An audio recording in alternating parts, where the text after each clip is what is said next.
तो दोस्तों राम राम, सलाम वालेकुम, सत श्री अकाल।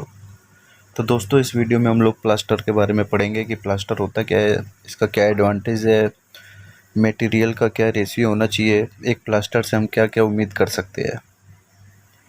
तो दोस्तों पहला पॉइंट है प्लास्टर क्या होता है। Applying mortar coat on the surface of wall, column, ceiling etcetera to get good finish is term as plaster. Wall, column और सीलिंग आदि पे हम लोग एक मोटार का कोट अप्लाई करते हैं स्मूथ फिनिश के लिए, तो उसको प्लास्टर कहते हैं। Plaster use for plastering may be lime mortar, cement motor और लाइम सीमेंट मोटार। जो हम लोग मोटार का यूज़ करते हैं प्लास्टर के लिए वो लाइम मोटार, सीमेंट मोटार और लाइम सीमेंट मोटार हो सकता है।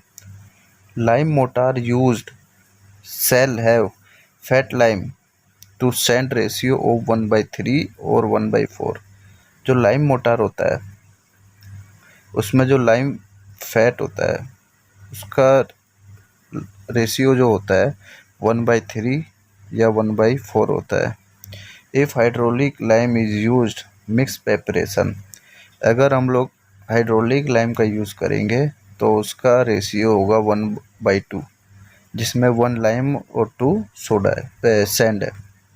उसके बाद है सीमेंट मोटार ऑफ 1/4 और 1/6 mix is very commonly use for plastering. जो सीमेंट मोटार होता है उसका 1/4 और 1/6 का रेशियो जनरली हम लोग प्लास्टिंग में यूज़ करते हैं। ठीक है। उसके बाद है जो लाइम सीमेंट मोटार होता है। लाइम सीमेंट मोटार जो सीमेंट, लाइम और सैंड से मिलके बना होता है, उसका जो रेशियो हम लोग जनरली यूज़ करते हैं वो 1/1/6 या 1/1/8 या 1/2/8 होता है, जिसमें 1 सीमेंट, 1 लाइम और 6, 8 या 8 सैंड हो सकता है। उसके बाद दोस्तों नेक्स्ट टॉपिक है the objective of plastering are. जो प्लास्टर होता है उसका यूज़ हम लोग क्यों करते हैं। तो दोस्तों पहला है टू कंसील डिफेक्टिव वर्कमैनशिप। मतलब जो हम लोग कुछ गलती हो जाता है वर्कमैन से, इंजीनियर से, तो उसको छुपाने के लिए प्लास्टर का यूज़ करते हैं। पहला ये है। दूसरा है to give smooth surface to avoid catching of dust. दूसरा है कि स्मूथ सरफेस के लिए इसका यूज़ करते हैं, डस्ट को दूर रखने के लिए। तीसरा है to give good appearance to structure.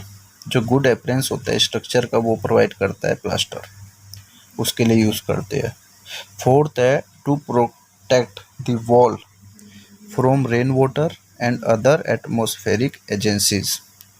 जो प्लास्टर का यूज़ करते हैं हम लोग वॉल के लिए वो जनरली रेन वाटर या अदर एटमॉस्फेरिक एजेंसीज होती है जो, उससे वॉल को प्रोटेक्ट करने के लिए हम लोग प्लास्टर का यूज़ करते हैं। फिफ्थ है टू प्रोटेक्ट सरफेस अगेंस्ट वर्मिट। जो वर्मिट होता है उससे हम लोग सरफेस को सेफ रखने के लिए प्लास्टर का यूज़ करते हैं। नेक्स्ट टॉपिक है requirement of the plaster are. Plaster में मतलब क्या क्या खूबी होनी चाहिए, क्या रिक्वायरमेंट होना चाहिए, ये सब। तो पहला it should adhere to the background easily. जो प्लास्टर होता है वो बैकग्राउंड में इसलिए अप्लाई घुल मिल जाना चाहिए, इसलिए अप्लाई हो जाना चाहिए। It should be hard and durable. ये हार्ड होना चाहिए, ड्यूरेबल भी होना चाहिए। It should prevent penetration by moisture.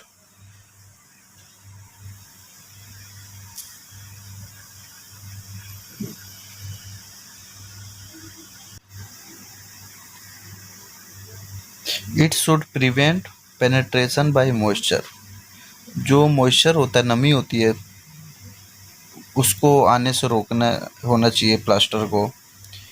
Fourth है it should be cheap and economical. ये सस्ता होना चाहिए, इकोनॉमिकल होना चाहिए। It should possess good workability. जो वर्केबिलिटी होता है इसके लिए अच्छी वर्केबिलिटी होनी चाहिए। It should efficiently check entry and penetration of moisture from surface। जो सरफेस से मॉइस्चर आता है उसको ये रोकने में सक्षम होना चाहिए। नेक्स्ट टॉपिक है मटेरियल फॉर प्लास्टरिंग। प्लास्टरिंग के लिए कौन कौन से मटेरियल होने चाहिए। Lime mortar is usually apply in 3 coat. जो लाइम मोटार होता है उसका जनरली हम लोग 3 कोट का यूज़ करते हैं, जबकि while cement mortar is applied in 2 और 3 coat for the stone and brick work. जबकि जो सीमेंट मोटार होता है उसका प्रयोग स्टोन और ब्रिक मशीनरी के लिए हम लोग 2 या 3 कोट में करते हैं। For concrete surface cement motor में बी अप्लाइड इन 2 और 3 कोट। फॉर कंक्रीट सरफेस के लिए सीमेंट मोटार का यूज़ हम लोग जनरली 2 या 3 कोट में करते हैं। For concrete building block many time only 1 coat of cement mortar is apply. Building में जनरली ब्लॉक वर्क में हम लोग 1 कोट का यूज़ करते हैं सीमेंट मोटार का। The first coat provide means of getting level surface. जो पहला कोट का हम लोग यूज़ करते हैं, जो पहला कोट उसका जनरली लेवल के लिए यूज़ करते हैं, उससे लेवल मिलता है एक सरफेस का। The final coat provide smooth surface. और जो फाइनल कोट होता है वो स्मूथ प्रोवाइड करता है। If 3 coat are used second coat is known as floating coat. अगर हम लोग 3 कोट का यूज़ करते हैं तो उसमें जो सेकंड कोट होता है वो फ्लोटिंग कोट होता है। The average thickness of first coat is 10 to 15 mm।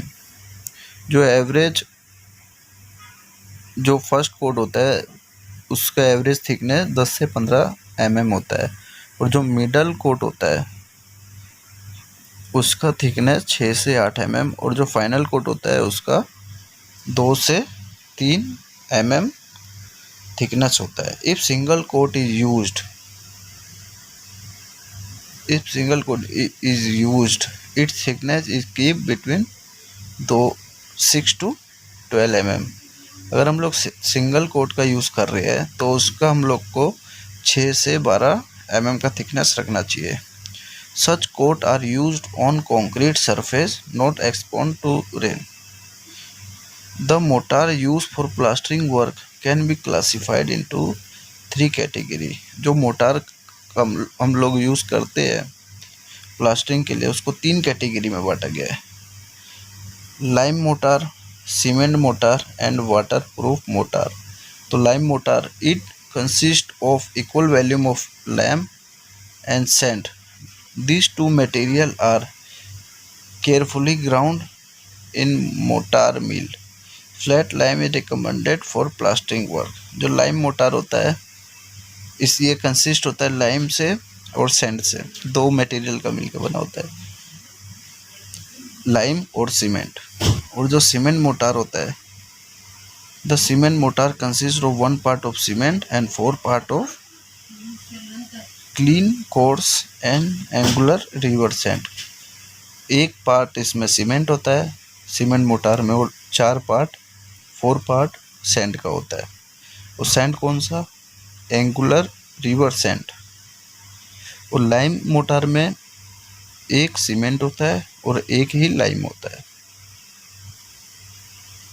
1 lime होता है और 1 सैंड होता है। Waterproof mortar, this mortar is waterproof and it is prepared by mixing 1 part of cement and 2 part of sand and pulverized alum at the rate of 120 N per meter cube sand। और जो ये waterproof motor होता है इसमें 1 part cement का होता है, 2 part sand और पल्वराइज्ड एलम का होता है।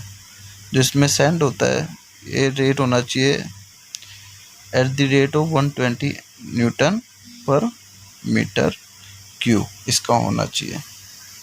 इसका जो मेथड क्या क्या मेथड होना चाहिए, तो मेथड आपको पता ही होगा, कुछ खास नहीं है इसमें, ज़्यादा दिया हुआ है, लेकिन मेथड जनरली हम लोग यूज़ करते हैं। ये हमने यहाँ पे पढ़ा है, मटेरियल कैसे कैसे कोट होता है, यही मेथड भी होता है जनरली।